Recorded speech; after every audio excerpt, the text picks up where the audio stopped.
Korang lupa pula satu barang depan mata pakcik. La ilaha illallah. Daripada payung camp sendiri, dalam kotak ni kita nak tengok apa barang dia kotak dia. Harap-harap kotak ni janganlah kotak beracun. Kotak yang berkhasiat. Wow korang. Ini yang pakcik nak cari ni sebenarnya.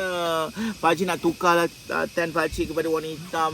Sebab abang-abang pakcik dah banyak hitam. Pakcik nak koyakkan ni. Bila koyak ni kan, inilah kita namakan sebagai kita akan guna.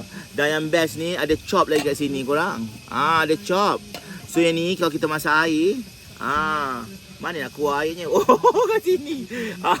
Macam ni korang buatnya. Macam tu. Ya Allah memang terbaiklah Payung Camp bagi pakcik. Ni pakcik akan buat hiasan sekejap lagi kat situ. Terima kasih korang. Korang berbala-bala korang join community untuk gathering macam ni. Jom pakcik nak tengok tent orang lain.